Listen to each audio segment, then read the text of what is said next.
Cette troisième partie de l'exposé sur saint François de Sales est intitulée « La vie avec Dieu ». Qu'est-ce que, selon le langage de saint François de Sales, la vraie dévotion, c'est-à-dire la véritable union à Dieu, l'élan que nous porte d'être unis à Dieu? La vraie dévotion présuppose l'amour de Dieu. Et ça, c'est un fondement. Dieu est au fondement, son amour est au fondement. Ce n'est pas nous qui sommes au fondement, c'est notre cœur qui est bien sûr rencontré par Dieu, mais c'est Dieu lui-même qui éveille en nous son amour. La dévotion, c'est une agilité et vivacité spirituelle par le moyen de laquelle la charité fait ses actions en nous ou nous par elle. La dévotion, une agilité et une vivacité spirituelle. Et saint François de donner un exemple, l'âme qui se développe dans la dévotion est comparée à l'aube. Elle s'élève, tout en s'élevant, elle ne chasse pas les ténèbres en un instant, mais petit à petit. Le progrès se fait comme une aube qui se lève. On n'y arrive pas tout de suite d'un coup, mais on sent que l'on est dans la bonne direction et que cela rejoint ce vers quoi notre cœur aspire d'aller. Les imperfections ne sauraient ôter la vie spirituelle, et ça c'est un point sur lequel insiste saint François de Sales. Et dans son traité de l'introduction à la vie dévote, saint François reprend la question de l'oraison et des sacrements, puisque c'est à travers la pratique de l'oraison et bien sûr le soin des sacrements que nous pouvons grandir et laisser se développer notre vie spirituelle avec Dieu. Saint François parle de la nécessité de l'oraison en donnant cette image. Les enfants, à force d'entendre leur mère et de bégayer avec elle, apprennent à parler leur langage. L'oraison, c'est d'abord se mettre un peu à entendre, écouter ce qui est ce monde de Dieu. Et pour cela, dit saint François, eh bien, le Sauveur doit être médité et de recommander de prendre chaque jour 1 heure.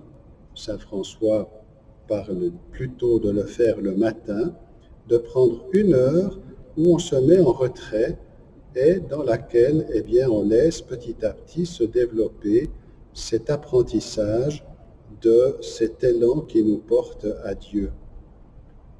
Saint François met le doigt sur quelque chose d'important. Un seul Notre Père, dit avec ferveur, vaut mieux que plusieurs récités vivement et couramment. Et de nous rendre attentifs à ce qu'il y a dans ce temps d'oraison, eh bien une oraison vocale, on peut parler, on peut dire des prières, mais il y a aussi quelque chose de plus intérieur qui peut se faire en nous. On n'a pas toujours envie de parler, on a envie d'être là avec soi-même devant Dieu et en lien avec lui, ce qu'on appellera l'oraison intérieure. Et, dit saint François, si vous sentez que vous êtes appelé à passer de la prière vocale à une prière qui se fait plus à l'intérieur de vous, alors allez dans ce sens-là. Et ne doutez pas qu'il faut toujours garder à cette oraison qui se fait dans le cœur et ensuite en lien avec l'esprit, notre intelligence, notre mémoire, et bien que tout cela est le chemin par lequel Dieu, petit à petit, nous apprend à mieux nous approprier le cœur humain qui est le nôtre et à mieux entrer aussi dans l'alliance qui est celle de son amour. Saint François recommande aussi que ce qui est important, c'est de trouver du goût et de la lumière dans ce que l'on fait. Et il dit, si vous trouvez quelque chose, un texte qui vous parle, un moment que vous avez dans ce temps d'oraison, vous vous sentez bien avec Dieu, ou qu'il vous vient quelque chose qui vous permet d'aller un peu plus loin dans votre réflexion, il donne cette très belle image aussi. Faites comme les abeilles qui ne quittent pas la fleur tandis qu'elles y trouvent du miel à recueillir. Faites comme les abeilles qui ne quittent pas la fleur tandis qu'elles y trouvent du miel à recueillir. Et saint François aussi recommande de ne pas se décourager. Si le début de l'oraison ne trouve aucune saveur, ne vous découragez pas. Mais à l'inverse, si vous sentez que tout de suite vous entrez dans cette relation de confiance avec Dieu et que votre cœur se sent touché par cette conversation, ce moment que vous prenez avec Dieu, alors entrez-y tranquillement, ne pensez pas à faire des étapes ou d'autres choses, mais laissez votre cœur suivre le mouvement de sa relation avec Dieu. Quand vient des sécheresses, quand on devient tout à coup, pendant ces moments de prière, sans goût, sans consolation, quelle est la première chose? Eh bien, saint François dit, ne vous troublez pas, mais continuez à vous tenir devant votre Dieu. Le Seigneur sait voir la patience que vous êtes en train d'acquérir, et celle-ci est sans doute importante pour que vous puissiez entrer dans la persévérance.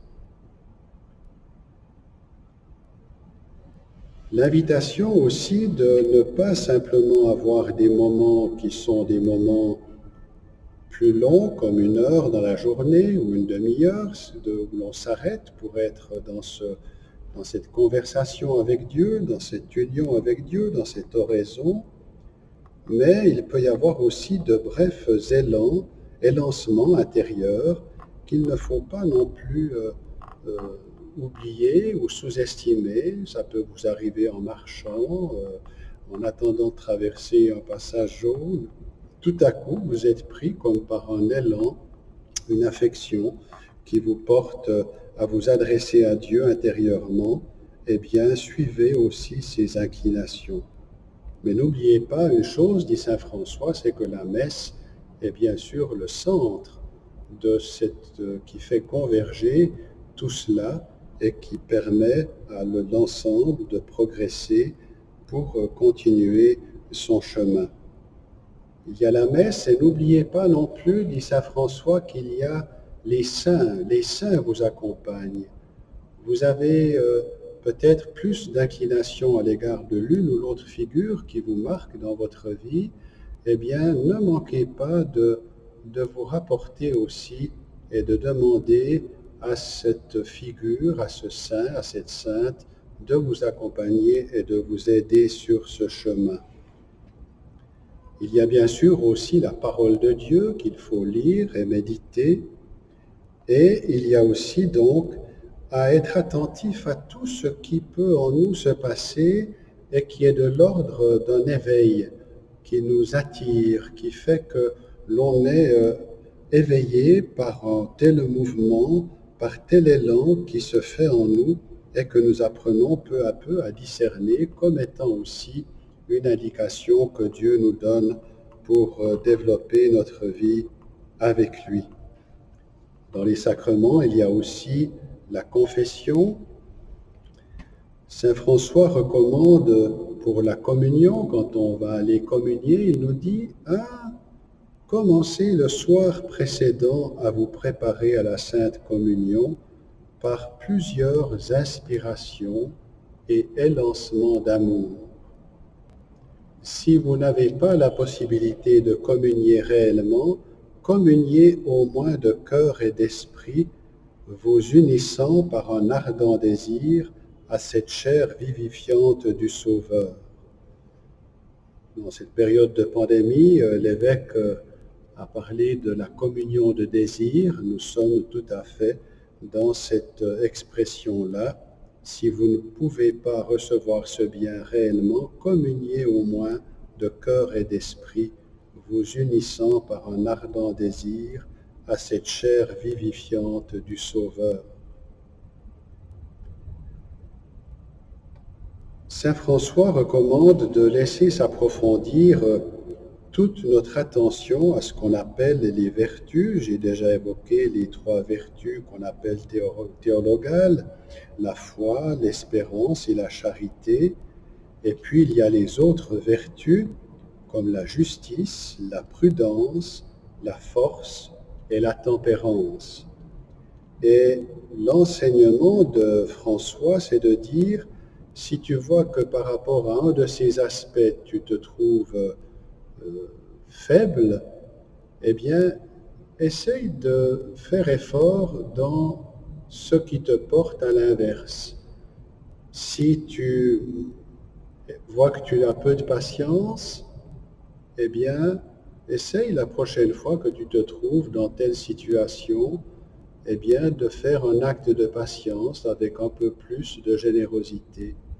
Éduque-toi, deviens toi-même le pédagogue par lequel tu perçois que tu peux progresser dans le sens de cette gouvernance par la volonté de ta propre relation à l'amour qui te porte à faire ce choix d'aimer davantage à travers des actes. La douceur à l'égard du prochain est importante. Il arrive parfois qu'on veut réprimer notre colère avec impétuosité, mais cela, ça nous trouble plus que notre impétuosité parce qu'on veut être maître de soi-même et qu'on ne l'est pas. C'est chercher dans une fausse direction que de vouloir se contrôler par soi-même et de se fâcher contre soi-même, ça n'apporte rien. Il faut avoir de la douceur à l'égard de nous-mêmes. Plusieurs font l'erreur que s'étant mis en colère, ils se courroucent de s'être courroucés et entrent en chagrin de s'être chagrinés et en dépit de s'être dépités. Beaucoup font cette erreur. Il faut avoir un déplaisir de nos fautes qui soit paisible et ferme. Relevez donc votre cœur quand il tombera, mais tout doucement, vous humiliant devant Dieu, sans nullement vous étonner de vos chutes. Voilà, quelque chose ne se passe pas bien, parlez-en au Seigneur, mais surtout ne vous en étonnez pas parce que vous savez que vous êtes fragile et que vous avez encore du chemin à faire. Une invitation aussi à ne pas entreprendre nos activités, nos affaires avec inquiétude et anxiété. Avec cette image que donne saint François, les fleuves qui vont doucement en direction de la plaine portent les grands bateaux et riches marchandises. Les fleuves qui vont doucement en direction de la plaine portent les grands bateaux.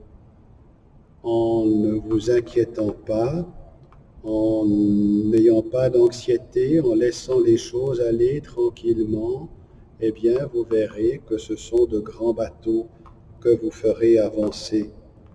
Jamais besogne faite avec impétuosité et empressement ne fut bien faite. Recevez les affaires qui vous arriveront en paix et tâchez de les faire par ordre, l'une après l'autre. Accueillez les choses comme elles viennent et faites-les les unes après les autres. Saint François n'est pas favorable à la mortification extérieure qui consisterait à se faire mal. Je pense que c'est un soin vertueux de prendre son sommeil le soir à bonne heure pour pouvoir prendre son réveil et faire son lever de bon matin. C'est mieux de pouvoir dormir tranquillement que de s'affliger de veilles inutiles qui feront que le lendemain, eh bien, on ne sera pas disponible pour sa journée.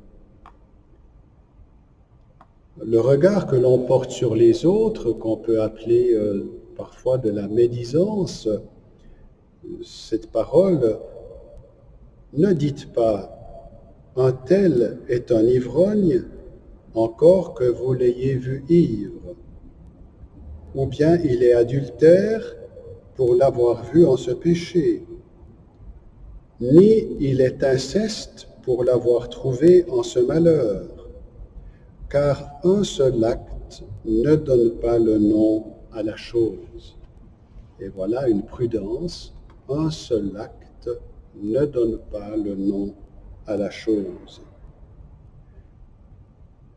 Il faut toujours se mettre, dit saint François, à la place du prochain et mettez-le à votre place et ainsi vous jugerez bien.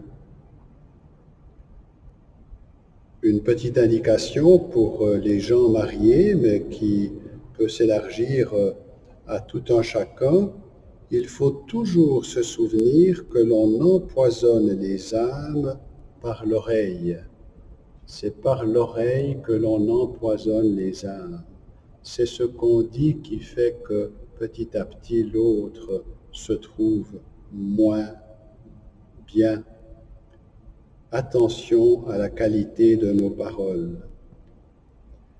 Par rapport aux difficultés qui peuvent surgir, comme des tentations, saint François dit « il vous faut avoir un bon courage ». Il n'est pas toujours au pouvoir de l'âme de ne point sentir la tentation, mais il est en son pouvoir de ne pas y consentir. Une invitation aussi de dire que jamais Dieu ne nous tentera, saint Paul le dit aussi, de manière plus forte que nous ne pouvons véritablement suivre le chemin qu'il nous indique. Et alors, saint François de dire, ne regardez pas la tentation, mais quand vous êtes tenté, regardez seulement le visage du Seigneur. Et puis divertissez votre esprit par quelque occupation bonne et louable, et ne vous laissez pas troubler plus que ça. Ne disputez point avec votre ennemi et ne lui répondez jamais. Saint François invite aussi à être attentif aux menus, aux petites tentations. Il dit ceci, « C'est chose facile que de s'empêcher du meurtre, mais c'est chose difficile d'éviter les menues colères qui arrivent à tout moment. Ce n'est pas parce qu'on ne fait pas les gros péchés que l'on ne doit pas être attentif aussi à ces indélicatesses dans lesquelles nous vivons. La meilleure résistance que l'on peut faire aux tentations, c'est de ne pas s'en tourmenter et de rappeler que c'est l'amour de Dieu qui est le rendez-vous général auquel recourir. Ainsi, quand on sait chaque fois ramener son âme à Dieu, eh bien, on s'accoutume, on s'habitue peu à peu à toutes les tentations qui ont beaucoup moins d'emprise sur nous. Par rapport à l'inquiétude, il faut chercher d'être délivré de son mal avec patience. Avant tout, mettez votre esprit en repos et tranquillité. Là encore, vous êtes inquiet, essayez de chercher et de vérifier, comme dit saint François, si votre cœur est bien à votre commandement. Et cela, vous ne pouvez l'avoir que si vous essayez d'abord de retrouver la paix en vous et le calme. Par rapport à la tristesse fait plus de mal que de bien en nous. Elle est comme un dur hiver qui fauche toutes les beautés de la terre et engourdit tous les animaux. Si jamais il vous arrive d'être atteinte de cette mauvaise tristesse, pratiquez le remède de la prière. À nouveau, retrouvons le sens de cette rencontre avec Dieu, notre cœur étant éveillé par la présence de son amour. Par rapport aux sécheresses ou stérilités spirituelles, prenez garde d'où le mal vous arrive. Car, dit saint François, nous sommes souvent nous-mêmes la cause de nos stérilités et de nos sécheresses. Nous sommes nous-mêmes souvent la cause de ces stérilités et de ces sécheresses.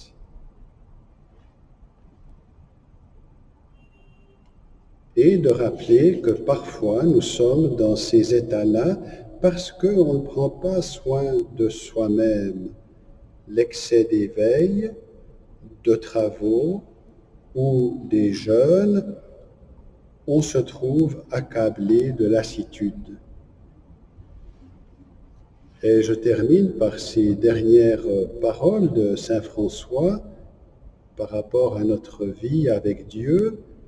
Eh bien, celui qui prend soin de son cœur doit remonter en Dieu au soir et au matin. Doit le remonter en Dieu au soir et au matin. Remonter son cœur en Dieu le soir et au matin, un peu comme on remonte une horloge. La personne dévote qui a cette union avec Dieu doit renouveler son cœur en n'oubliant pas les sacrements, l'Eucharistie et la confession. Et puis de conclure avec cette phrase, nous faisons toujours assez quand Dieu travaille avec nous. Nous faisons toujours assez quand Dieu travaille avec nous. Voilà donc pour cette partie, cet entretien que je termine maintenant.